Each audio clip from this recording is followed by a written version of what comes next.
A woman is preparing an insulin injection for a man. She then administers the insulin in a normal manner. However, the next day, the news reports the death of an English conglomerate named Aristide Leonidas. The death of Aristide, the elderly man who received the insulin injection, was initially suspected to be due to a heart attack. But when his granddaughter Sophia requested an autopsy, it was found that Aristide had been poisoned, not suffering a heart attack. After the news of Aristide's death, a private detective named Charles is approached by Sophia, Aristide's granddaughter. Sophia and Charles had a relationship when Charles was working in Egypt as a diplomat. Sophia asks Charles to investigate her grandfather's death because she believes Aristide was murdered and that the killer is one of the residents of their home. Charles initially refuses the request due to their past, but eventually asks Sophia to leave the place. Before leaving, Sophia gives him her business card in case Charles changes his mind. Charles then visits the police station and finds that the doctor has diagnosed Aristide's death as being caused by poisoning with ezerine, a substance that replaced Aristide's usual insulin and triggered a heart attack. This finding is kept confidential to avoid media attention and to prevent Aristide's family from suing for defamation. This is why Sophia sought a private detective to handle the case. Eventually, Charles visits the Aristide estate. There, he meets an elderly woman named Edith, who is the sister of Aristide's first wife who has passed away. Sophia then takes Charles to her grandfather's room, where Charles discovers that Aristide died while bringing breakfast. While exploring the room, Charles asks Sophia why she feels scared, and it is revealed that no one in the house can be trusted. Sophia then leaves Charles alone. As Charles examines the room, he is visited by Josephine, Sophia's younger sister. Josephine deeply resents her grandfather for forbidding her from attending ballet classes and has an interest in investigating like a detective. Charles then meets Magda, Sophia's mother, who is a former opera star no longer in the limelight.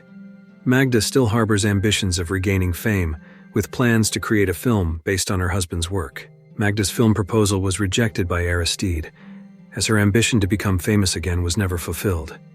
She blamed Brenda, Aristide's second wife, and accused her of killing him. After speaking with Magda, Charles then visited Philip, Sophia's father and Aristide's first surviving son. Philip was not pleased with Charles's visit and refused to meet with him. However, with Sophia's persuasion, Philip eventually agreed to an interview with Charles.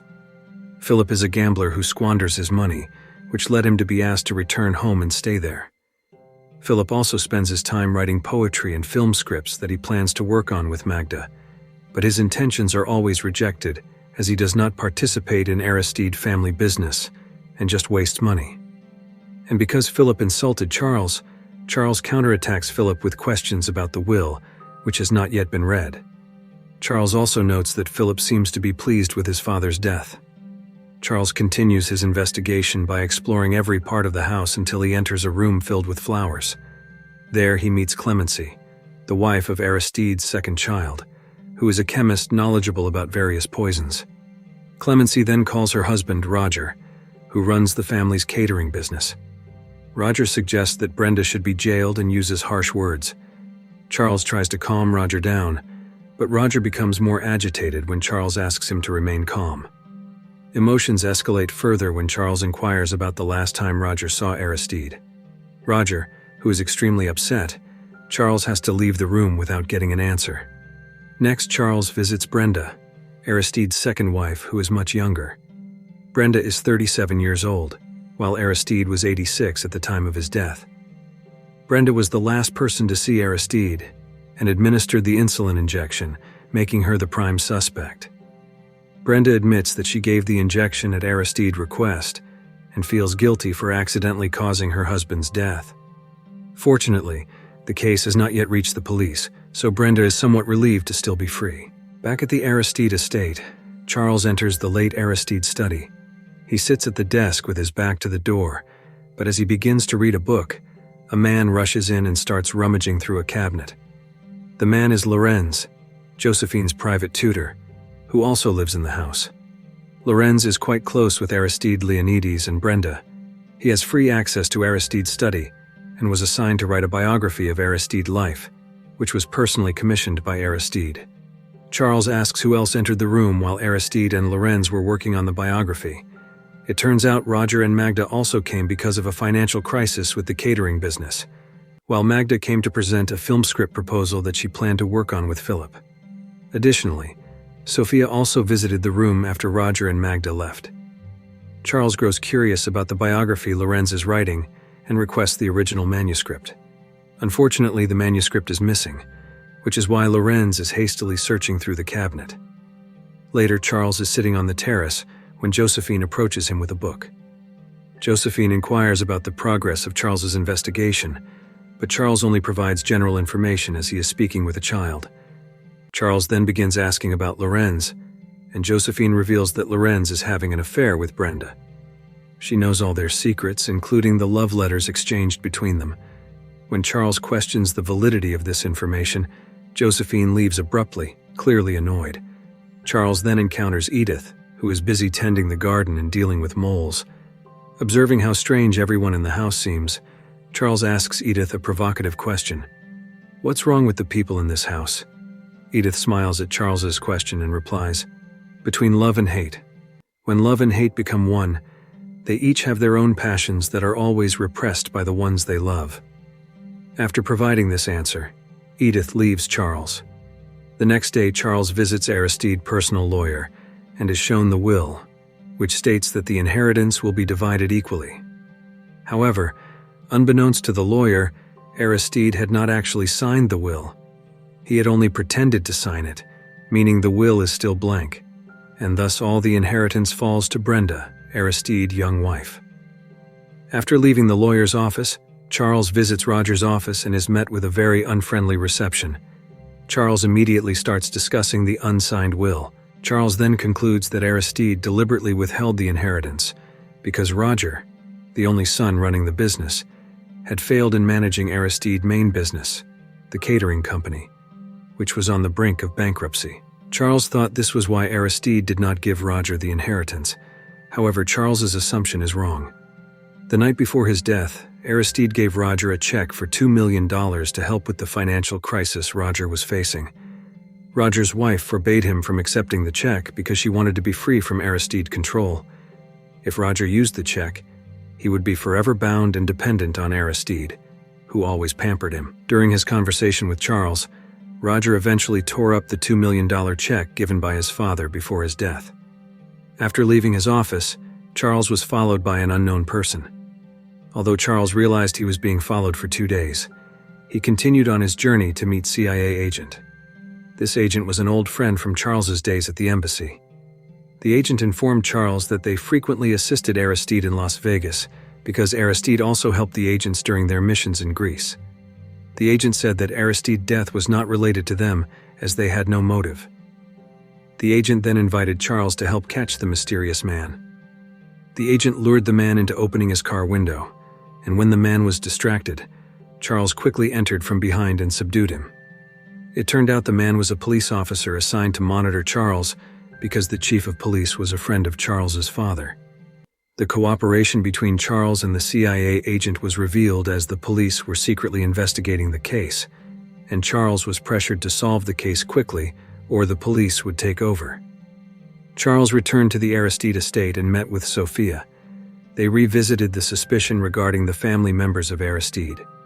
It was revealed that Aristide had taught his children and grandchildren how to dispose of him by replacing his insulin with poison made from eye drops. This information made every resident of the house a suspect in the murder case. Charles also inquired about Brenda's affair with Lorenz. It turns out everyone in the house was aware of the affair. Aristide himself had chosen Lorenz as Josephine's private tutor and indirectly sought out a replacement husband for Brenda. In other words, Aristide knew about Brenda's relationship with Lorenz and did it to make Brenda happy. Charles then visited Eustace's room. Sophia's brother, he is a musician with a rock and roll spirit who was forced to study at home due to his limp. Eustace deeply resented his grandfather. Charles tried to gather more information about Lorenz and Brenda. It turns out that Lorenz and Brenda were indeed having an affair, and Eustace seemed happy to talk about it as if he was pleased that his grandfather was betrayed by Brenda. Charles tried to remind Eustace that his grandfather had just died, but he looked genuinely happy. Eustace then emotionally replied that he truly hated his grandfather for forbidding his from going out. Aristide felt ashamed of Eustace's disability. He also said he wasn't sure if Brenda had deliberately killed Aristide because Brenda wasn't that clever. There was someone in the house who was more intelligent and who had deliberately framed Brenda. From behind a window, Charles saw Sophia burning something and went over to her. It turned out Sophia was burning the missing biography notes. Charles was very upset because Sophia destroyed the evidence, but it turned out the biography only contained information on how Aristide acquired his wealth, by destroying a city and rebuilding it. Sophia feared the biography would be misused by the media. After that, Charles went home, but unfortunately his car wouldn't start. While Charles was busy trying to start his car, Sophia offered him to stay at the house.